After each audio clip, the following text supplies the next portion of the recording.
Evgeny Ivanovitch. Échoué sur le rivage du Pacifique, je réponds à ta dernière lettre, postée à Yellow Street. Ma longue et profonde amitié pour toi, qui fut mon secrétaire durant 15 ans, m'oblige à te raconter en détail ce qui s'est passé. Après avoir échoué et joué à Chicago et Louisville, j'ai donné un dernier concert à Knoxville, dans le Tennessee, puis interrompu ma tournée à cause d'une légère pleurésie. Ce soir-là, dès mon entrée en scène, ce fut une torture. Des lames de couteau me transperçaient le flanc, et pendant l'entracte, la toux déchirait mes entrailles. Pour assouplir mes mains, je les avais blotties dans un manchon électrique, et malgré tout, mes doigts tremblaient de faiblesse, et le désastre survint. Dans le Chopin, j'ai manqué le point culminant de la marche funèbre. S'il est absent, la musique est un non-sens et l'auditeur n'éprouve rien. Plus le concert tirait vers sa fin, plus je redoutais qu'on me réclame en bis ce maudit prélude en do dièse mineur. Affublé de surnoms stupides comme l'incendie de Moscou, ou le jour du jugement dernier, il a fait ma gloire, bien sûr, mais pas ma fortune. Tu n'ignores pas que j'ai négligé de protéger cette composition de jeunesse. Son succès est-il dû à mon propre talent ou à son absence de copyright? La question reste ouverte. Mais crois-moi, ce prélude est devenu mon cauchemar. Il paraîtrait que je le jette au public comme un os à un chien. Mieux encore, je m'incarnerai dans cette œuvre comme Charlie Chaplin dans ses pantalons bouffants et ses chaussures trop grandes. Les journalistes me harcèlent de questions à son sujet. Quelle fut votre source d'inspiration, maître? Pourquoi l'avoir composée? Invariablement, je réponds, c'est à l'auteur lui-même de peindre l'image qu'il entend. Cette brève pièce n'a aucun sens psychologique caché. C'est de la musique pure et mon éditeur en avait promis 40 roubles. Ces 3 premières notes émises à l'unisson de la basse et de l'aigu devraient retentir avec cette sinistre solennité. Voilà.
Le concert terminé, Natacha et moi avons pris le chemin du retour.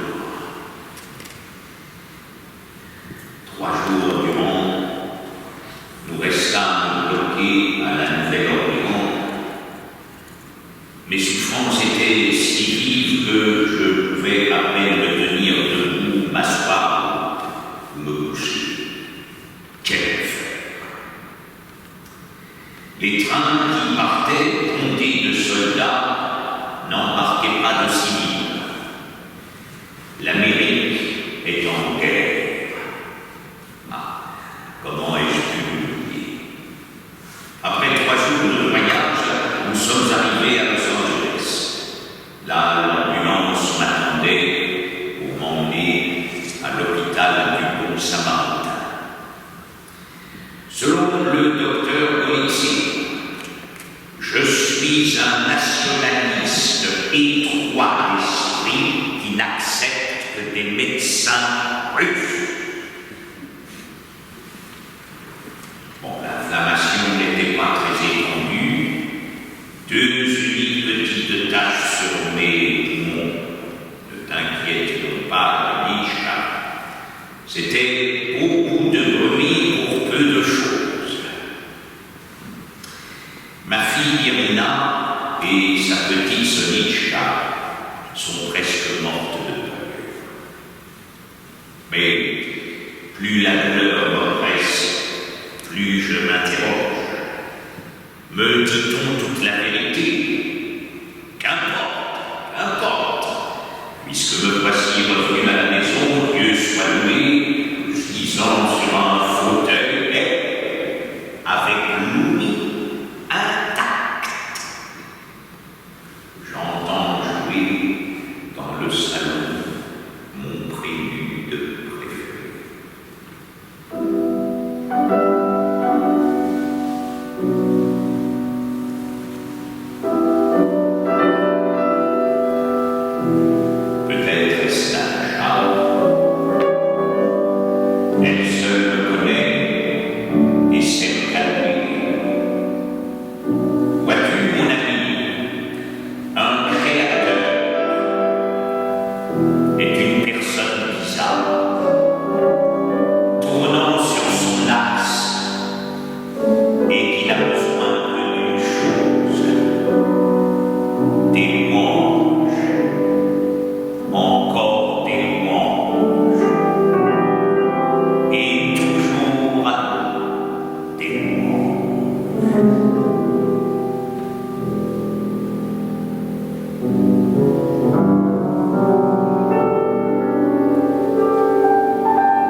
Confiné dans ma chambre génique, j'ai longuement médité sur ma carrière de pianiste avec ses tournées harassantes qui usent ma santé.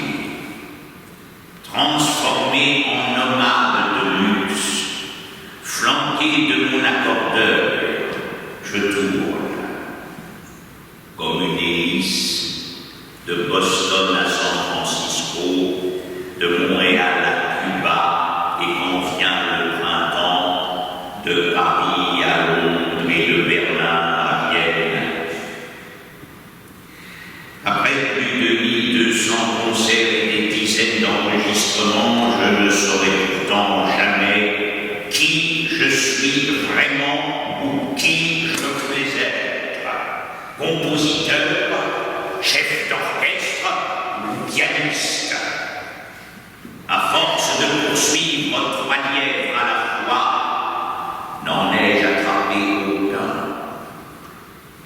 À la fin de chaque saison, je me sens comme un citron pressé et je marche au fouet, m'octroyant un petit verre de Porto à l'entrée. Mais jouer ainsi m'empêche de me dessécher. Je confesse être brisé par la scène. Et si les médecins m'ordonnent de faire une cure thermale, ce n'est qu'ennui et transpiration. Je réchauffe mes mains à la vapeur, bois 2 petits verres d'eau par jour, et Dieu m'est témoin, cette eau de source a le même goût que celle des lavabos. Quant à se reposer, Liette, m'imagines-tu assis sur un banc au soleil, en train de nourrir les pigeons? Mais quel privilège de mourir sur scène! Jouer, encore et toujours, jouer, jusqu'au bout.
m'exprime bien qu'avec réticence sur la musique moderne.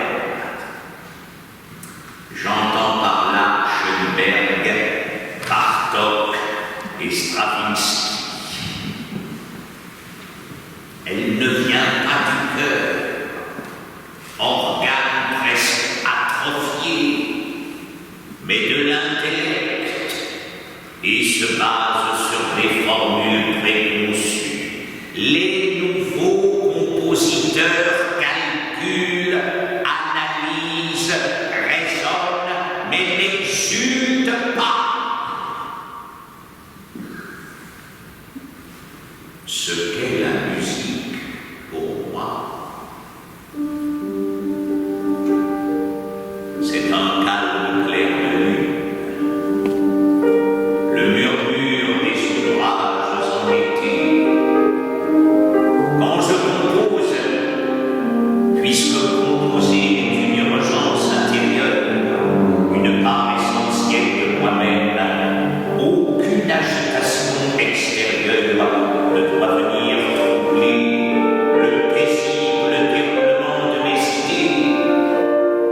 Quelque chose de précis doit surgir, par exemple une peinture, comme cet étrange tableau de Böcklin, L'île des morts, ou un poème de Pouchkine. La poésie n'est-elle pas sœur de la musique? Et sa mère est le chagrin. Comme Tchaïkovski l'expliquait si justement, le poète s'épanche dans ses vers, le musicien, lui, s'épanche dans ses sons. Mais la musique, elle, a des moyens beaucoup plus riches et une langue plus délicate pour parler de nos états d'âme.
Je compose lentement. Je pars faire une longue marche dans la campagne quand les lilas sont en fleurs.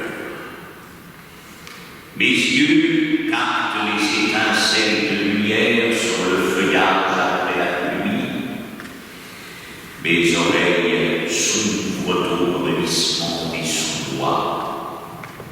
Et là, Là, elles viennent, les voix, toutes les voix en même temps, et non pas une voix par-ci, par-là, toutes viennent et toutes enflent.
Pourquoi me questionnes-tu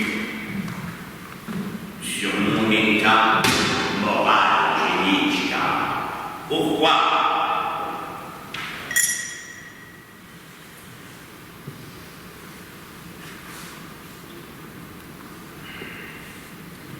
Il n'a pas changé depuis le 23 décembre 1917, jour de mon départ, de ma fuite et de mon exil sans retour. Si j'ai survécu à ce désastre, j'ai perdu le désir de composer. Personne ne peut comprendre que nous, les anciens Russes, nous ressentons le mal du pays sans espoir. Et quand la nostalgie étouffe dans le bleu de la nuit qui s'avance, je clôt lentement mes paupières. Je revois les eaux claires de Volkov qui peignent au nez le royaume de mon enfance. Au crépuscule montait des prairies le parfum de l'herbe sèche. Non loin de chez nous se dressaient Novgorod et les coupoles dorées de Sainte-Sophie avec le bourdon des cloches qui tintaient à nos oreilles. D'abord, cloche d'argent avec 4 notes pareilles à des larmes, puis cloche d'or dans l'air limpide, du berceau à la tombe, elles accompagnent chaque Russe de leur son qui domine toutes nos cités.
J'avais seulement 12 ans.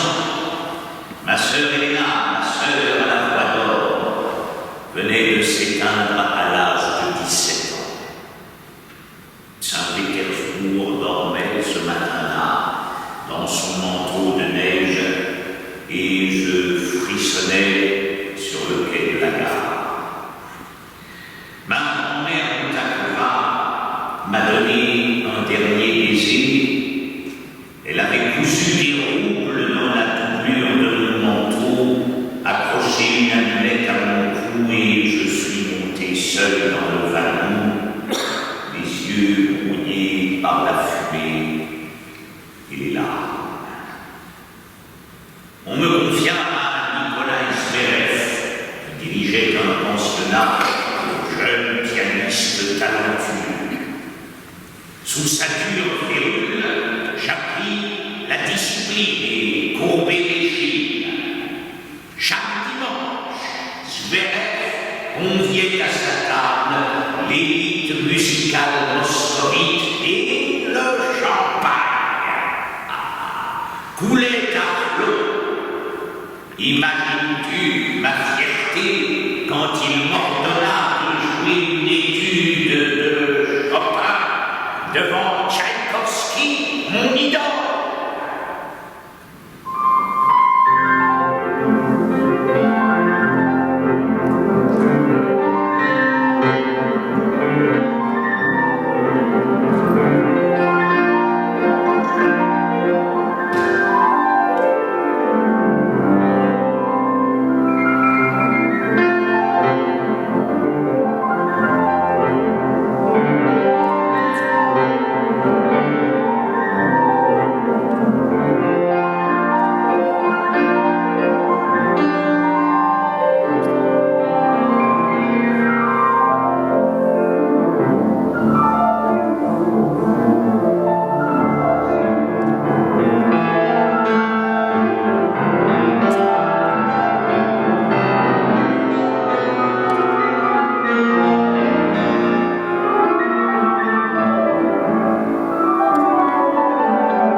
Entré enfant au conservatoire, j'en sortis pauvre.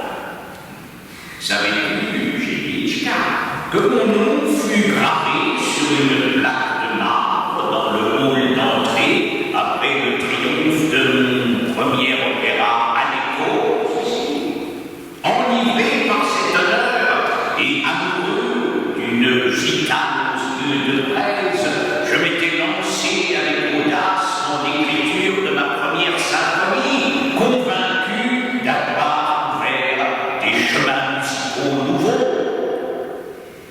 Hélas, mon ami, avais-je été naïf ou arrogant? À jamais je maudis cette soirée où j'ai dû m'enfuir sous les nuées du public et avaler cette critique au vitriol. C'est la symphonie des 7 plaies d'Égypte. Détruit, comme refuge chez mes cousins Satine, à Ivanovka, au cœur de l'immense plaine mer infinie, où les vagues ne sont que des champs de blé, de sel et d'avoine, s'étirant d'un horizon à l'autre.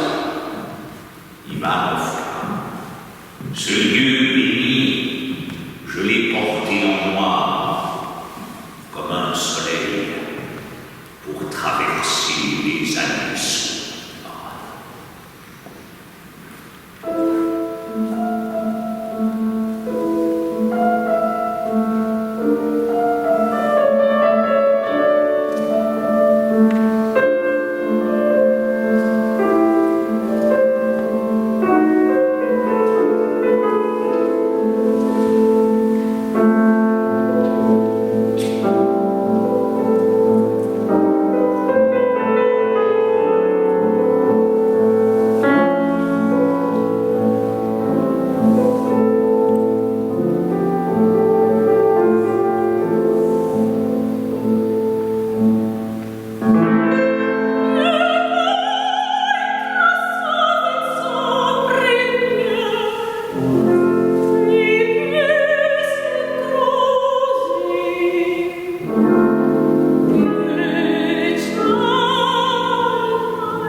frapper à la porte du docteur Dan.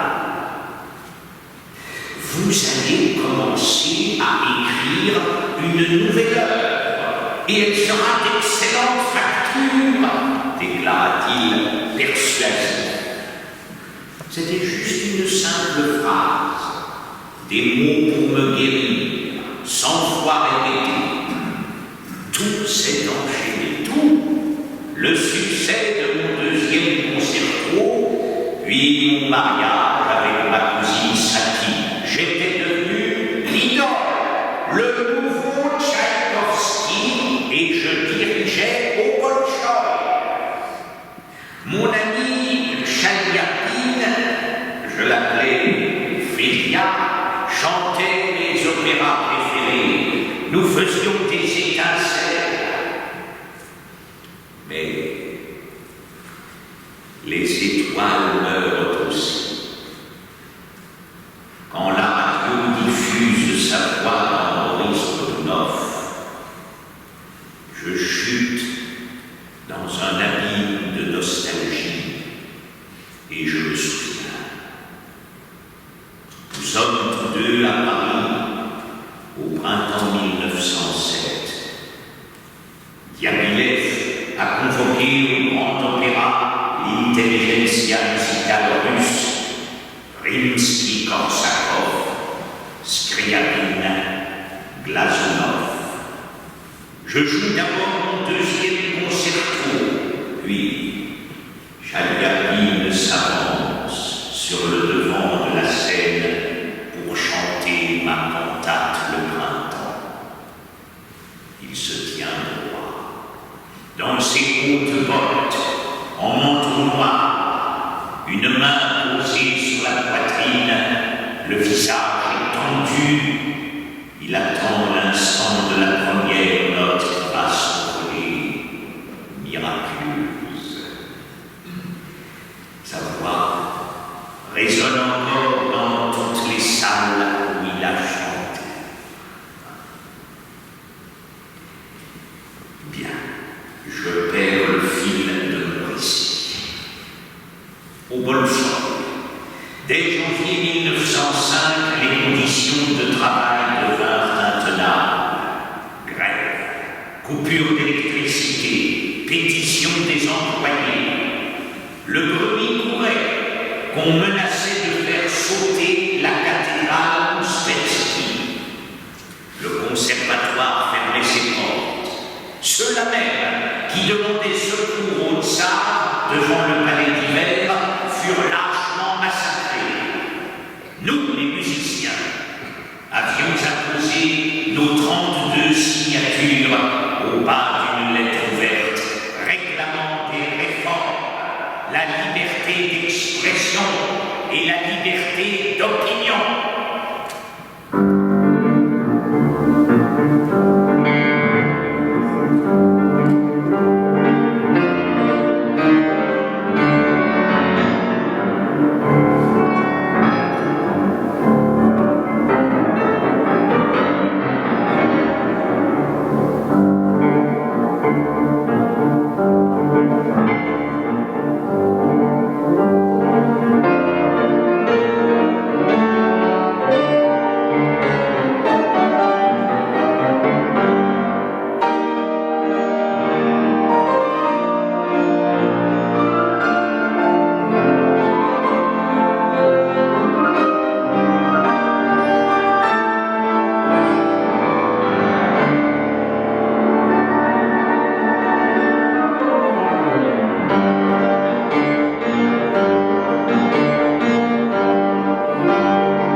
Nous faisions les moissons à Ivanivka quand les cloches de bronze sonnèrent le tocsin.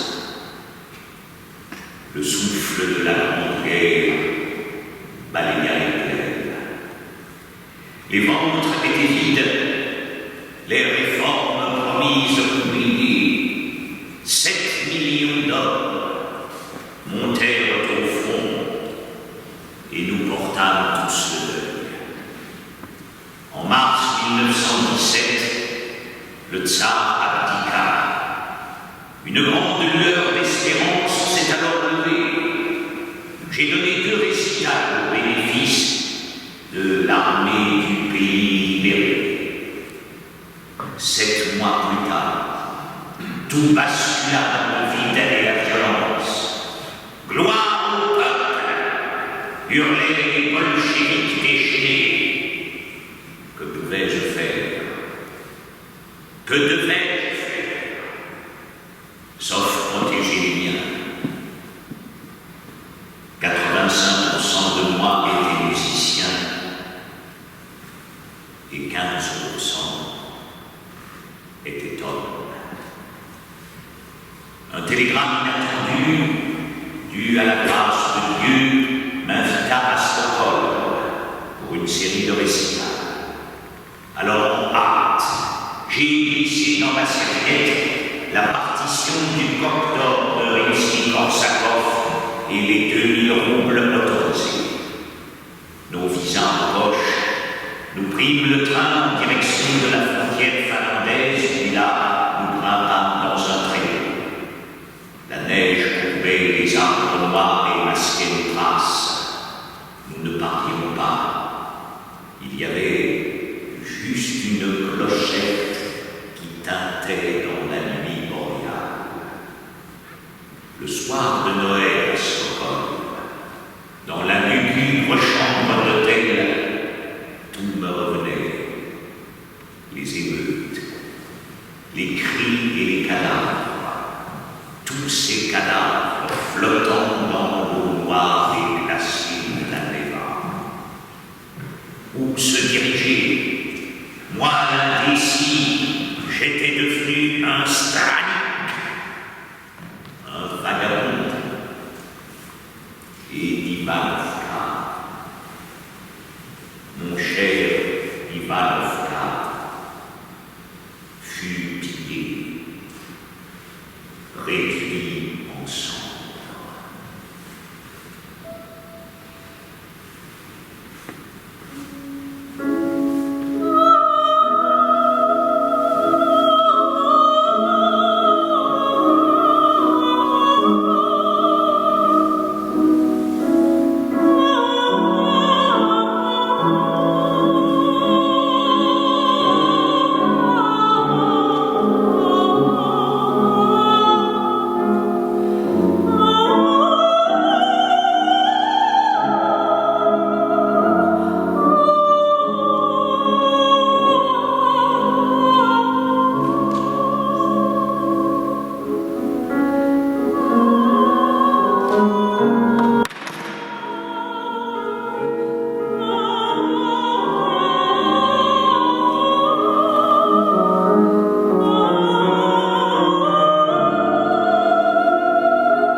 suite de l'histoire.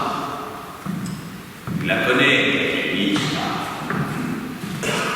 En novembre 1918, nous avons débarqué à New York, chez la princesse Dollar, où le business est roi. Des compagnies d'enregistrement et des fabricants de pianos m'ont assiégé. À peine étais-je arrivé, l'orchestre symphonique de Boston m'a voulu comme chef. J'ai refusé et suis devenu le pianiste le mieux payé du monde. Non mais quel drôle de destin et drôle de pays où le succès d'un pianiste se mesure à la durée des applaudissements. Les critiques musicaux, ces inutiles prétentieux, m'ont vite classé dans les compositeurs démodés. Démodé, je le suis moi-même, tel un fantôme errant dans un monde qui m'est devenu étranger. Et peut-être suis-je devenu étranger au monde quand mon cœur s'est brisé une seconde fois, Emilia. C'était le 23 août 1939, très exactement, juste avant la catastrophe qui s'abattrait sur l'Europe et sur le monde. Ce jour-là, nous avons abandonné notre Tanouishka, si chérie, et son fils à Paris. Aucune lettre n'a pu franchir l'Atlantique et nous rassurer sur son sort. Ce jour-là, enfin, nous avons clos les volets de la Villa Sénat, notre paradis suisse. Après un ultime concert avec Ernest Ansermet à Amsterdam, au bord du lac des Quatre Cantons, j'étais presque heureux. Souviens-toi, mes lettres étaient signées Guillaume Tell de Sénat.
Désormais à Beverly Hills,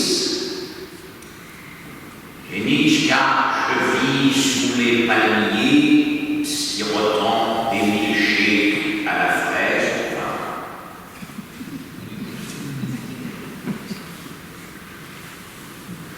Alors que Leningrad est toujours assiégé et affamé, ses habitants mangent même le papier peint. Et quand Natacha m'apporte les dernières nouvelles du front de l'Est, la culpabilité m'envahit. Jusqu'à mon dernier souffle, je souffrirai pour la Russie dévastée, mais la Russie que j'ai connue n'existe plus, Genitchka. Mais le pire est ceci, et note-le bien, je n'ai plus de pays. L'unique endroit cher à mon cœur est interdit.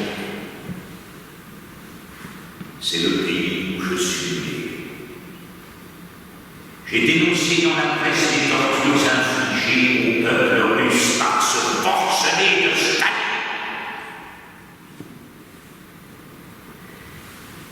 Il avait interdit ma musique. Mais l'an dernier, des foules sont venues au conservatoire de Moscou fêter les 50 ans de mes débuts de pianiste. À propos, t'ai-je dit que mon voisin Horowitz, ce cher Vladimir, m'a emmené visiter les studios de Walt Disney. Sur un écran, j'ai regardé la souris Mickey Mouse exécutant mon fameux prélude.